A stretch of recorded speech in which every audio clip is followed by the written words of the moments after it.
លើកនេះខ្ញុំចង់សាកល្បងបកស្រាយពីលក្ខណៈពិសេសរបស់លុយសង្ឃឹមថាការបកស្រាយនេះនឹងផ្ដល់ជាគំនិតបន្ថែមដល់បងប្អូនក្នុងការយកទៅត្រិះរិះពិចារណាបន្ថែមទាក់ទងទៅនឹងរឿងលុយយើងភាគច្រើនយើងគិតថាមានលុយនាំឲ្យមានក្តីសុខមានលុយធ្វើយើងអាចធ្វើអីផ្សេងបានច្រើនណាតាមពិតគឺអញ្ចឹងមែនយើងមើលពីខាងក្រៅទៅតែចំណុចមួយដែលយើងអត់បានដឹងគឺលុយវាមានលក្ខណៈពិសេសមួយគឺយើងអាចជាម្ចាស់វាឬក៏វាអាចជាម្ចាស់យើងមនុស្សដែលមានសេចក្តីសុខបានលុះត្រាតែគាត់ជាម្ចាស់នៃលុយតែមនុស្សដែលមានបញ្ហាដោយសារតែលុយនឹងជាម្ចាស់របស់គាត់ហើយជាទូទៅចំណុចពិសេសរបស់លុយមួយទៀតនោះគឺលុយតែងតែកើតឡើងនៅពេលណាដែលយើងមានហេតុផលគ្រប់គ្រាន់ក្នុងការប្រើប្រាស់វាឲ្យបានត្រឹមត្រូវអញ្ចឹងលុយនឹងកើតឡើងហើយលុយនឹងបំផ្លាញយើងទៅវិញប្រសិនបើលុយនឹងកើតឡើងមកក្រោមហេតុផលមិនច្បាស់លាស់ក្នុងការប្រើប្រាស់ឥឡូវឧទាហរណ៍ថាយើងអត់ដឹងថាប្រើលុយមកធ្វើអីយកទៅធ្វើអីអញ្ចឹងនៅពេលដែលយើងមានលុយយើងនឹងយកលុយនឹងចង់និយាយថាលុយនឹងវាជាចវាយយើងវាប្រើយើងធ្វើរឿងដែលមិនគប្បីច្រើនអាចថាលេងល្បែងអីចឹងទៅប្រើប្រាស់គ្រឿងញៀនអីចឹងទៅឬទៅធ្វើអំពើដែលមិនគប្បីអីផ្សេងជាក់ស្ដែងឃើញមនុស្សជាច្រើនណាដែលគាត់បានឈ្នះឆ្នោតបានចំនួនទឹកលុយច្រើនធ្វើឲ្យជោគវាសនារបស់គាត់គឺវិនិច្ឆ័យដូចជាស្ដែងប្រហែលឆ្នាំមុនខ្ញុំធ្លាប់អានព័ត៌មានមួយដូចមានក្មេងស្រីម្នាក់កាលពី6ដល់10ឆ្នាំគាត់ត្រូវឆ្នោតបានប្រហែលលានដុល្លារច្រើនណាដល់ពេលទៅគាត់ឈប់រៀនឈប់អីបណ្ដោយអញ្ចឹងគាត់ចង់និយាយគាត់មានលឿនពេកអញ្ចឹងទៅគាត់យកលុយទៅចាយខុសខ្ទង់ច្រើនណាដល់ពេលគាត់អាយុខ្ទង់30ជាងមិនគាត់ចាយលុយនឹងអស់ដល់ពេលចាយលុយនឹងអស់ពេលហ្នឹងគាត់រៀនក៏អត់ចប់ចំណេះវិជ្ជាស្អីក៏គ្មានហើយជាពាក់បំណុលគេច្រើនទៀតគាត់មែនតើគាត់ចង់សឹងតែប្តឹងក្រុមហ៊ុនឆ្នោតដែលនាំឲ្យគាត់ឈ្នះលុយនឹងទៀតពោះគាត់ថាបើសិនជាគាត់អត់ឈ្នះលុយរាប់សិបលាននឹងទេគាត់ក៏អត់ជីវិតមកតោកយ៉ាអញ្ចឹងដែរគាត់ត្រូវឆ្លងកាត់ជីវិតជាសិស្សជីវិតជានិស្សិតនៅសាកលវិទ្យាល័យបានគេហៅថាភ្លក់រសជាតិជីវិតដូចគេដូចឯងដែរអញ្ចឹងណាឆ្លងកាត់វដ្តនៃជីវិតដល់ពេលគាត់បានលុយនឹងច្រើនធ្វើគាត់ផ្លោះរឿងច្រើនណាអញ្ចឹងលុយនឹងគាត់ control វាបានវា control គាត់អញ្ចឹងវាធ្វើឲ្យជីវិតរបស់គាត់គឺតោកយ៉ាហ្មងអញ្ចឹងដូចគ្នាដែរតើតើរឿងលុយអញ្ចឹងដល់ពេលយើងយល់ពី concept រឿងលុយហ្នឹងលុយច្រើនតិចវាអត់សំខាន់ទេសំខាន់ថាតើយើងចេះប្រើប្រាស់លុយនឹងប៉ុណ្ណាអត់ព្រោះពេលខ្លះយើងគិតថាយើងចង់បានលុយច្រើនអញ្ចឹងយើងគិតថាតើយើងយកលុយច្រើនហ្នឹងយកមកធ្វើអីបើសិនជាយើងរកហេតុផលច្រើនក្នុងការប្រើប្រាស់លុយហ្នឹងឲ្យបានណាអញ្ចឹងលុយហ្នឹងនឹងអាចកើតឡើងដើម្បីឲ្យយើងប្រើប្រាស់ឥឡូវយើងសាកគិតមើលសេដ្ឋីដែលមានខ្លាំងណាដែលលុយគាត់ច្រើនរាប់សិបពាន់លានដុល្លារហួយមិនបានគាត់អត់រំភើបមួយលុយទៀតអញ្ចឹងហួយគាត់នៅខំធ្វើទៅអីទៀតព្រោះបើគាត់មានលុយច្រើនណាឧទាហរណ៍ដូច Warren Buffett អញ្ចឹងអាយុ90ជាងហើយដូចជា91 92 93អីមកទៅអាយុដល់90ជាងហើយហួយគាត់នៅធ្វើការរហូតដូចទៅសួរគាត់យកលុយមកធ្វើអីឡានគាត់ជីធម្មតាសម្ភារៈការរស់នៅផ្ទះគាត់ធម្មតាលុយគាត់ច្រើនគាត់យកមកធ្វើអីដោយសារតែគាត់មានបំណងច្បាស់លាស់របស់គាត់គឺគាត់រកលុយបានដើម្បីបរិច្ចាគជួយទៅអ្នកដែលខ្វះខាតអ្នកក្រីក្រអ្នកអីចឹងគាត់ជាខំបៀលក្រុមហ៊ុនគាត់ចំណេញមួយឆ្នាំគាត់បរិច្ចាគរហូតចឹងគាត់មាន purpose ក្នុងការប្រើប្រាស់លុយហ្នឹងហើយណាមួយជួយវិនិយោគិនដែលគេវិនិយោគមួយគាត់នឹងដើម្បីបានប្រាក់ចំណេញអីចឹងណាចឹងវាជាវត្ថុបំណងនៃការប្រើប្រាស់លុយរបស់គាត់អញ្ចឹងគាត់ចេះតែបន្តទៅទៀតសេដ្ឋីផ្សេងទៀតក៏អញ្ចឹងដែរគេមានសុទ្ធតែមានវត្ថុបំណងច្បាស់លាស់ថាតើគេបានលុយនឹងយកមកធ្វើអីដូច Jeff Bezos អញ្ចឹងគាត់យកមកបរិយា Amazon នឹងធំទៅបង្កើតការងារធ្វើឲ្យសេដ្ឋកិច្ចកើនឡើងអីចឹងណាអញ្ចឹង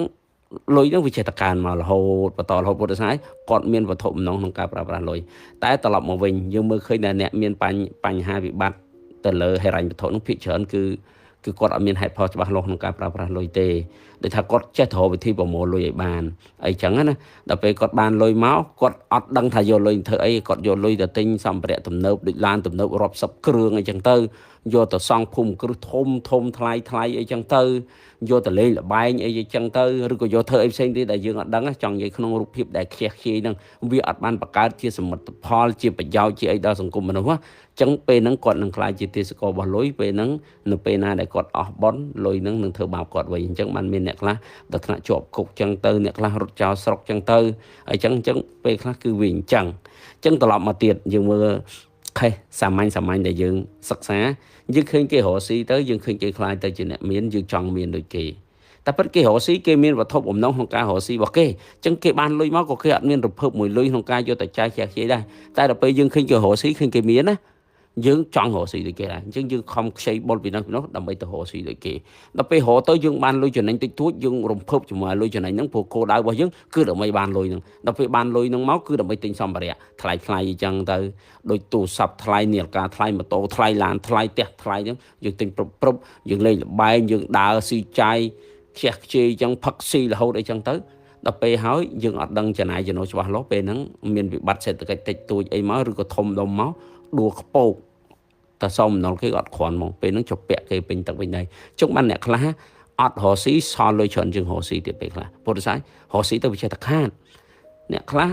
ចង់និយាយថានៅផ្ទះភាសាយើងចេញទៅធ្វើទៀតធ្វើទៅចេះតែខាតដោយសារអញ្ចឹងដោយសារតែយើងចង់បានតែលុយហ្នឹងអញ្ចឹងចំណុចដែលសំខាន់បំផុតគឺរៀនស្វែងយល់ពីខ្លួនឯងថាតើយើងយកលុយហ្នឹងយកមកធ្វើអីឲ្យពិតប្រាកដតើលុយហ្នឹងវាបានជាបង្កើតជាប្រយោជន៍អីគេវាចង់និយាយវាបានបំពេញជាក្តីសុបិនអីគេចំពោះយើងនិងចំពោះសង្គមទាំងមូលហ្នឹងបើសិនជាយើងរកអត់ឃើញហេតុផលទាំងអស់ហ្នឹងទេលុយហ្នឹងអាចអត់ធ្វើឲ្យយើងមានក្តីសុខទេព្រោះការបង្កើតលុយដែលគេហៅថាក្រោមរូបភាពមិននេះមិនតិចទៅជុំក្រោមរូបភាពក្តៅកាហាយឧទាហរណ៍ដូចជាលក់គ្រឿងញៀនឆក់ប្លន់គេអីចឹងលុយទាំងអស់ហ្នឹងខ្ញុំជឿថាវាអត់អាចនាំសេចក្តីសុខមកយើងបានទេព្រោះដោយសារអីលុយដែលយើងបានមកជាលុយក្តៅកាហាយអញ្ចឹងជីវិតគ្រួសាររបស់យើងមិនប្រកាសថាតិចទៅជុំទេវាអាចក្តៅកាហាយហើយជីវិតយើងក៏អាចនឹងអស់បុណ្យនៅពេលណាមួយដែរនៅពេលណាដែលយើងធ្លាក់បុណ្យបន្តិចអ្វីដែលយើងធ្វើហ្នឹងវាឡងមកយើងវិញមកព្រោះដោយសារអីមនុស្សច្រើនណាស់ដែលក្តៅកាហាយដោយសារទង្វើរបស់យើងហ្នឹង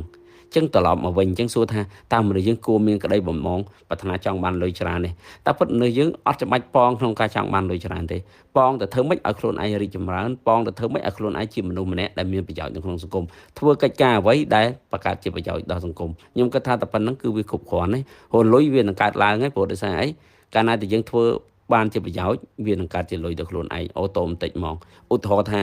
យើងធ្វើការអីឧទាហរណ៍ថាយើងមកអ្នកបោះសម្រាមចុះយើងបោះឲ្យតែស្អាត clean ឲ្យតែស្អាតទៅអាហ្នឹងពេលហ្នឹងយើងសប្បាយចិត្តមួយការងាររបស់យើងមានប្រាក់ចំណូលហើយគេសង្គមក៏ឲ្យតម្លៃរបស់យើងមកយើងចឹងពេលហ្នឹងគឺយើងសប្បាយចិត្តយើងរីករាយដល់ខ្លួនឯងចឹងគ្រប់ការងារដែលយើងធ្វើយើងព្យាយាមធ្វើវាល្អបំផុតឲ្យចិត្តចង់បំផុតកាលណាយើងធ្វើវាដោយល្អបំផុតសង្គមនឹងទទួលស្គាល់យើងកាលណាសង្គមទទួលស្គាល់យើងនឹងរីករាយហើយអ្នកដែលចង់បានលុយច្រើនតាមពិតមូលហេតុគឺចង់បានសង្គមទទួលស្គាល់ទេបើនិយាយឲ្យដល់មែនតើណាចង់បានសង្គមទទួលស្គាល់អញ្ចឹងបានខំបានលុយនឹងទៅទិញឡានថ្លៃដើម្បីឲ្យគេមើលឃើញអូនោះឡានថ្លៃណាគេម្ចាស់ឡានហ្នឹងអញ្ចឹងខំសង់ភូមិគ្រោះឲ្យធំដើម្បីសង្គមគេទទួលស្គាល់អូយផ្ទះគាត់ធំអីចឹងណាចឹងត្រឡប់មកបើសិនជាយើងអត់ចាំបាច់ទៅធ្វើរឿងអស់ហ្នឹងក៏បានដែរគ្រាន់តែយើងធ្វើការងារយើងឲ្យល្អបំផុតអ្វីដែលយើងទួក៏ត្រូវក៏សង្គមឲ្យតម្លៃយើងដែរកាលណាតែសង្គមឲ្យតម្លៃយើងពេលហ្នឹងគឺយើងសប្បាយចិត្តដល់ខ្លួនឯងហ្មងយើងមានអារម្មណ៍ថាការរស់នៅរបស់យើងហ្នឹងពោពេញទៅដោយក្តីសុខហ្មងពោពេញដោយសុភមង្គលឲ្យខ្លួនឯងហ្មង